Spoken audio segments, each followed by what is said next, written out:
guys, welcome back to my YouTube channel. ඉතින් ඔයාලා හැමෝම මගේ YouTube channel එකට සාදරයෙන් පිළිගන්නවා. ඔන්න ඉතින් අද ගොඩ කාලයකට පස්සේ මම day vlog එකක් තමයි අරගෙන එන්නේ. මම මේ දවස්වල ගෙදර ඉන්නේ. අපිට vacation නිසා.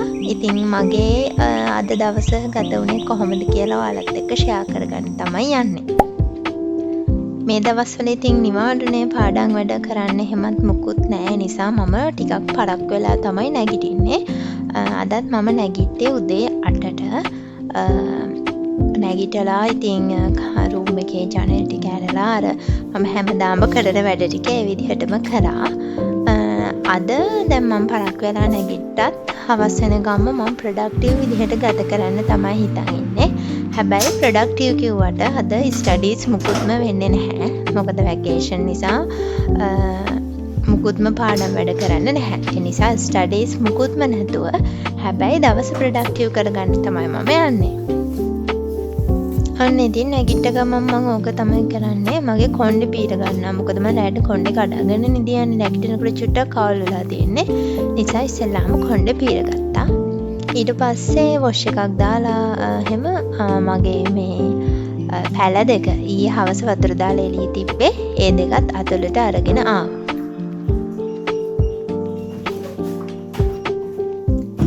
ඊට පස්සේ ඉතින් මම රූම් එක චුට්ටක් අස් කරන්න ගත්තා. රූම් එක නෙමෙයි මම ගෙදර ඉන්න දවසට මුළු ගේම අස් කරලා අතු ගන්නවා, මිදුලත් අස් කරලා අතු ගන්නවා. ඒ විදිහ තමයි සාමාන්‍යයෙන් මම ගෙදර ඉන්න දවසට උදේවරුව වෙන්නේ. ඉතින් ඉස්සෙල්ලාම මගේ රූම් එකෙන් මම අස් කරන්න පටන් ගත්තා.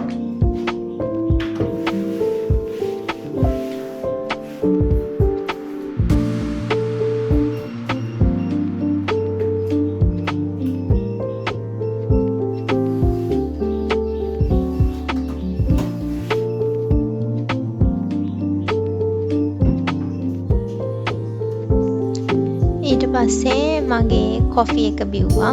ඕක නැතුව ඉතින් මට දවස පටන් ගන්න බැහැනේ.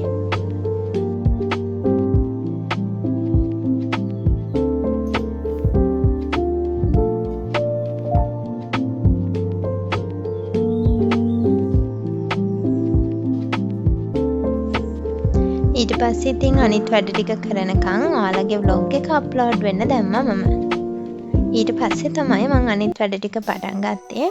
ඊට පස්සේ මම ඉතින් ගෙවල් අස් කරලා අතු ගාලා මිදුල් අතු ගාලා ඒ ගෙදර වැඩ ටික ඔක්කොම කරලා ඉවර කරා. මං හැමදාම කියනවනේ ළමයි අපි ගෙදර හිටියත් අපි බෝඩි ප්ලේස් එකක හිටියත් අපි හොස්ටල් එකක හිටියත් අපි කොහේ හිටියත් අපි ඉන්න තැන පිරිසිදුව ලස්සනට තියාගන්න ඕනේ. මම හිතනවා මනුස්සයෙක් ගේ ඇතුළට එහෙම නැත්නම් අපේ රූම් එක ඇතුළට එද්දී ඒ මනුස්සයා ඒ ගේ තියෙන විදිහෙන් හරි එහෙම නැත්නම් ඒ රූම් එක තියෙන විදිහෙන් හරි දකින්නේ අපිව. සාමාන්‍යයෙන් අපි ඉන්න තැන පිරිසිදුවකට පිළිවෙලකට තියෙනවා කියලා කියන්නේ ලස්සනට තියෙනවා කියලා කියන්නේ මේ මනුස්සයා දැනගන්නවා මේ කෙනා හරිම පිරිසිදු පිළිවෙලට ඉන්න කෙනෙක් එහෙම කියලා. එතකොට සාමාන්‍යයෙන් අපි ඉන්න ගෙදරකින් එහෙම නැත්නම් අපි ඉන්න රූම් එකකින් අර ප්‍රතිරූපයක් වගේම වෙනවා අපි ඉන්න විදිය. ඒ නිසා අපි ඉන්න තැන පිළිවෙලකට ලස්සනකට තියාගෙන ඉන්න එක හරිම වැදගත් කියලා මං හැම වෙලේම හිතන දෙයක්.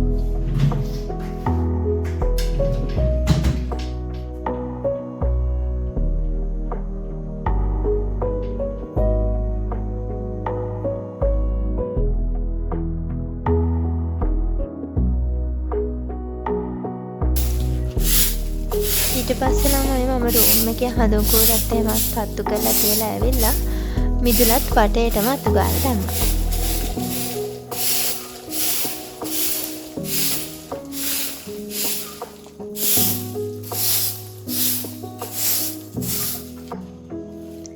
මේ අතු ගාන කුණු ඔක්කොම වගේ මේ කොම්පෝස්ට් වලකට තමයි දාන්නේ.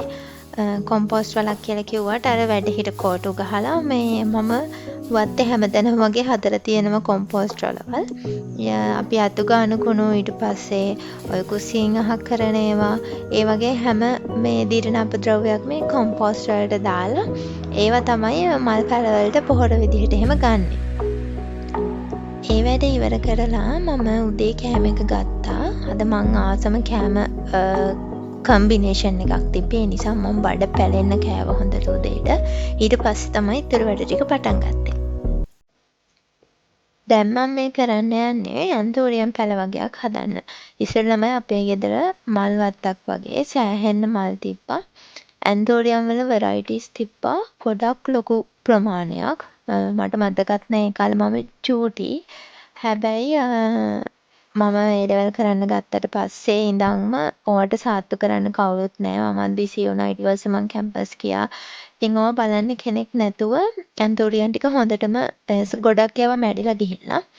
මේ ටික විතරයි ඉතුරු වෙලා තිබුණේ. ඉතින් මම මේ ටික ආපහු හිටවන්න යන්නේ. මේවා හිටවලා තිබ්බ මල් පෝච්චිත් ඔක්කොම මේ දිරලා ගිහිල්ලා.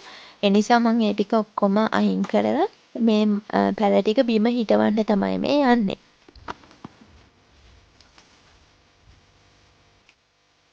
මෙන්න මම දැන් ලෑස්ති කරගත්ත පැල ටික තියෙනවා. පොල් එලි තියෙනවා. ඊට පස්සේ මං උළු කැට ටිකකුත් කුඩු කරලා ගත්තා. මොකද ඇන්තෝරියම් වගේ ඒවා හදද්දී අපි උළු කැට හරි ගඩොල් වගේ හරි ඔය වගේ මොනවා හරි දෙයක් දාන්න ඕනේ නිසා. ඉතින් ළමයි මං හරි ආසයි මේ ගාඩ්නින් වගේ වැඩවලට. මම පොඩි කාලේ ඉඳන්ම මේ වගේ දේවල් කරනවා. හැබැයි තියෙන එකම ප්‍රශ්නේ මට අර ස්කින් ඇලර්ජි තියෙන හින්දා ගොඩක් වෙලා ඔහේ ඉන්න බෑ ඔය වගේ ප්‍රශ්න තියෙනවා.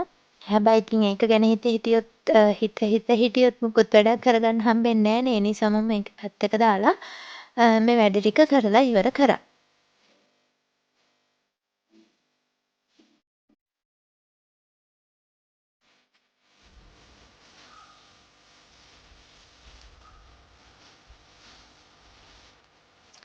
ඔන්න ළමයි පැල ටික. පැල ලොකු ප්‍රමාණයක් ඉතුරු වෙලා තිබ්බ නැහැ. ගොඩක් ඒවා මැරිලා. ඉතින් කමන්නේ අපි බලමු මේ ටික හොඳට හදාගන්න. ඉතින් ළමයි දැන් මම මේ හෙයා කෙයාර් ට්‍රීට්මන්ට් එකක් කරන්න හදන්නේ. මේකේ තියෙනවා පේරකොළ, කෝමාරිකා, ඊට පස්සේ රතු ලූණු පොතු, උළුහල්. මේ ටික ඔක්කොම හොඳට හොදලා පාචනයකට දාලා මේ වතුර ටිකකුත් දාලා රත් කරගන්න තමයි තියෙන්නේ. ඊට පස්සේ එන වතුර එක අපිට ස්ප්‍රේ කරන්න පුළුවන් ඔළුවට. මේ ඉතුරු වෙන මේ අර පේරකොළ එහෙමත් බ්ලෙන්ඩ් කරලා අපිට ඔළුවේ ගා ගන්න පුළුවන්. මේක මේ මම හොයාගත්ත එකක් එහෙම නෙවෙයි. මම මේක හොයාගත්තේ YouTube එකෙන්මයි. මේ ටිකක් අර තුනී කොණ්ඩ තියන අයට එහෙම කොණ්ඩේ චුට්ටක් වර්ධනය කරගන්න මේ ට්‍රීට්මන්ට් එක හොඳයි කියලා තමයි ඒ අක්කා වීඩියෝ එකේ කියලා තිබ්බේ. මම ඔයාලට මට නම මතක නෑ මම ඒක මෙන්ෂන් කරන්නම්. ඔයාලට ගිහලා බලන්න පුළුවන්. මන් දන්නේ මේකේ රිසල්ට්ස් කොහොමද කියලා මම පළවෙනි වතාවට තමයි යූස් කරන්නේ. මං හිතන්නේ සතියට දෙතුන් සැරයක් මේක කරන්න ඕනේ. හැබැයි මං තව එක සැරයයි කරේ. මේකෙන් රිසල්ට් එකක් තිබ්බොත් මං ඒකත් පස්සේ අනිවාර්යෙන් ඔයාලට කියන්නම්.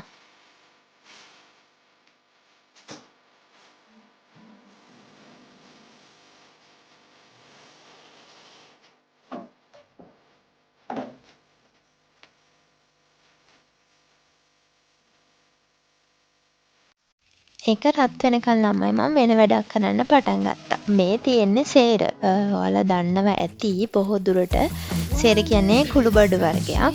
මේ සේරත් අපේ ගෙදර ගොඩාක් තිබ්බා. හැබැයි ඒ ගස් හැම එකක්ම මේ මැරිලා ගිහිල්ලා ඔය ටික විතරයි ඉතුරු වෙලා තිබ්බේ. ඉතින් මම මේ ටිකත් ආපහු හදන්න තමයි යන්නේ. මේ ටිකත් බිම හදලා තිබ්බේ වත්තේ. හැබැයි වත්තේ තියනවා කියන්නේ ඒක දිහා අවධානයක් යොමු වෙන්නෙම නෑ. ඒ නිසා මම මේ ඉතුරු වෙලා තියෙන ටික කවර ටිකක හදලා මේ අම්මලාට බලන්න පුළුවන් වෙන කුස්සිය පැත්තෙම තියෙනවා. ඔන්න මේකත් හැදිලා ඉවරයි. මම මේකත් ඊට පස්සේ නිවෙන්න දාලා පැල ටික හිටවන්න ගත්තා. මේකේ තියෙන ළමයි මං කිව්වා කොම්පෝස්ට් වලින් තමයි පොහොර ගන්න කියලා. ඒ පොහොර ටිකකුත් තියෙනවා. ඊට පස්සේ සාමාන්‍ය පසක් තියෙනවා. වැලි තියෙනවා. ඔය තුනම මික්ස් කරලා තමයි මම මේ කවර වලට දාලා ඊට පස්සේ සේර පැල ටික හිටව ගත්තා.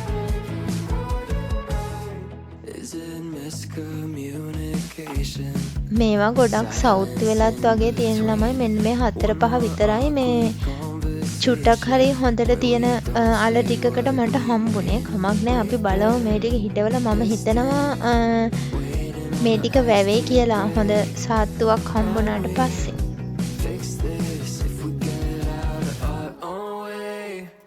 Can't call it love, but at least we tried.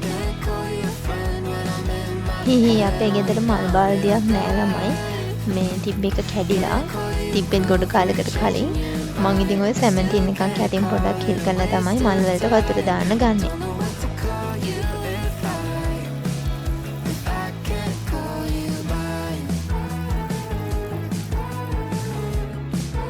ඒ වැඩේ කර කර ඉද්දි තමයි ඔන්න පැකේජ් එකක් ආවා කියලාත් කෝල් කරා. මං ඉතින් කලවැද්ද වගේ ගිහින් ඒක ගත්තා. මේක මොකක්ද කියලා මම ඊළඟ වීඩියෝ එකේදී ඔයාලට පෙන්නන්නම්. මේකේ පෙන්නන්නේ නැතුව. ඔන්න ළමයි අර ටොනික් එක, හෙයාර් ටොනික් එක. ඒක නිවිලා තිබ්බේ. ඊට පස්සේ මම ස්ප්‍රේ බෝටල් එකට දාගත්තා. අනිත් තුරා තිබ්බ පේරකොළ කොමානි කනතුරුණු පොතු ඒ ටිකත් මේ මම බ්ලෙන්ඩ් කරලා ගත්තා ඔළුවේ ගා ගන්න. දැන් මං නාන්න තමයි යන්නේ. මට මතකයි සමහරවල් මගේ ස්කින් කෙයාර් රූටින් එකක් ඉල්ලලා තිබ්බා. මං එහෙම ලොකුවට ස්කින් කෙයාර් රූටින් කරන්නේ නැහැ ළමයි. හැබැයි මං අර ප්‍රොඩක්ට්ස් විදිහට යූස් කරන්නේ ඔන්න ওই ටික තමයි. හර්බ්ලයින් එකේ ෂැම්පූ, ෆේස් වොෂ්, ඊට පස්සේ ඩොක්ටර් රෂෙල්, වැස්ලින් ওই ටික තමයි මම ප්‍රොඩක්ට්ස් විදිහට යූස් කරන්නේ.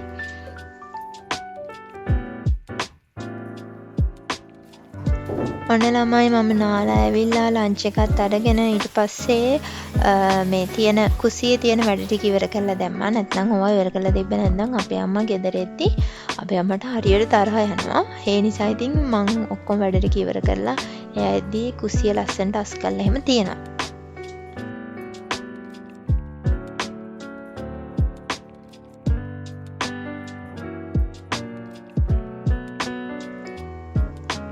ඒ වැඩ ටික ඉවර කරලා තමයි මම ඉතින් YouTube එකේ වීඩියෝ එකක් බලන්න පටන් ගත්තා. මොකද මම ගොඩ කාලෙකින් යාර එළිය වැඩ කරේ.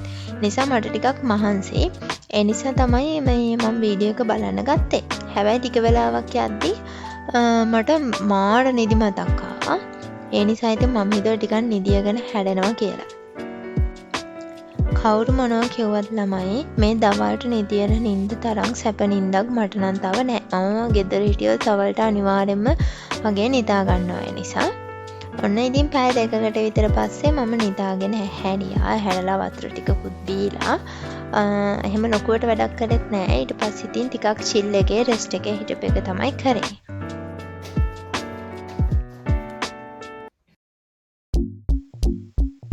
ඔන්න ළමයි ඔයාලගේ යාළුවා.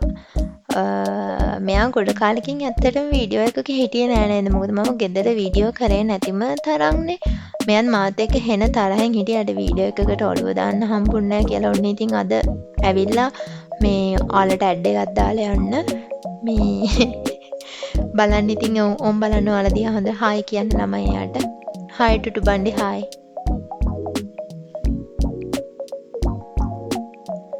ඔන්න ළමයි බලන්න මෙයා ඊට පස්සේ කරන වැඩේ මං අර මංගාව තිබ්බ බෝල් එකට මේ මාළු 3 දෙනෙක් දැම්මා. චූටි මාළු 3 දෙනෙක්. හරිද? මෙයා මේ බෝල් එකෙන් වතුර බොන්න එනවා. ඔන්න දැන් එයා දැකලා මාළු 3 දෙනා. මෙච්චර දවස් එයා දැකලා තිබ්බේ නෑ මාළු 3 දෙනා. හොඳට දිවත් එළියට දාගෙන බලන් ඉන්නවා. බලන්නකො අල්ලයිද දන්නේ නැහැ. හැබැයි මේ ඇල්ලුවේ නැහැ. ඉතින් වතුර චුට්ටක් බේලා ගියා.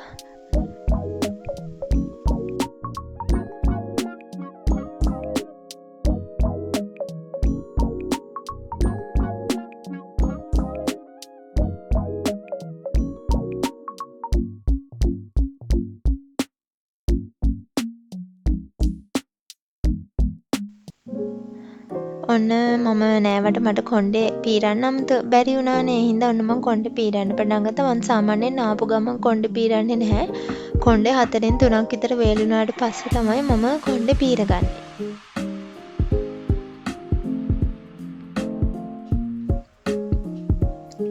මං ගෙදර ඉද්දි ළමයි හැමදාම අනිවාර්යෙන් හවසටත් කොෆි එකක් බොනවාමයි. ඉතින් ඔන්න මම කොහොමද නිදාගෙන නැගිට්ටාම නම් මට අනිවාර්යෙන් කෝපි එකක් බොන්න ඕනේ. ඔන්න ඉතින් මං ඒ හින්දා කෝෆි එකක් දාගෙන ඒක බොන්න පටන් ගත්තා. ඊට පස්සේ මම පොතක් කියවන්න පටන් ගත්තා. මම හරිම ආසයි මොහන් රාජ් මඩවල සර්ගේ පොත් කියවන්න. මම දන්නේ නැහැ ඇයි කියන්නේ. හැබැයි මම මාරම ආසයි මොහන් රාජ් මඩවල සර්ගේ පොත්වලට. ඉතින් මම මේ අලුතෙන් ගත්ත පොතක් මන්දෝදරි අලුතෙන් කිව්වට මේක අරන් දැන් ගොඩක් දවස් මට කියවන්න වෙලාවක් තිබ්බේ නැහැ. ඉතින් මම මේක කියව රෑ වෙනකම්ම. රෑ වෙනකන් කිව්වට ඉතින් අතරමැද කෝල්ස් එහෙමත් ගන්න වුණා. ඒ ඇරුණාම මම රෑ වෙනකම්ම නිදියනකම්ම කරේ පොත කියවන එක තමයි. කොහමද මම නිදියද්දි පිටු 194ක් ඉවර කරලා තමයි නිදාගත්තේ. ඉතින් ළමයි මම මෙතනින් මගේ ඩේ ව්ලොග් එක ඉවර කරනවා. මම හිතනවා ඔයාලා එන්ජොයි කරා කියලා. මම අද ෂෙයා කරගත්තේ සාමාන්‍යයෙන් මම ඩේ ව්ලොග් එකකින් මීට කලින් ෂෙයා නොකරපු දේවල් ටිකක්. ඉතින් මම හිතනවා ඒ නිසා එන්ජොයි කරා කියලා. එහෙනම් අමතක නොකර ලයික් එකකුත් දාන්න, කමෙන්ට් එකකුත් දාන්න, සබ්ස්ක්‍රයිබ් කරලා නැත්නම් සබ්ස්ක්‍රයිබ් කරන්න.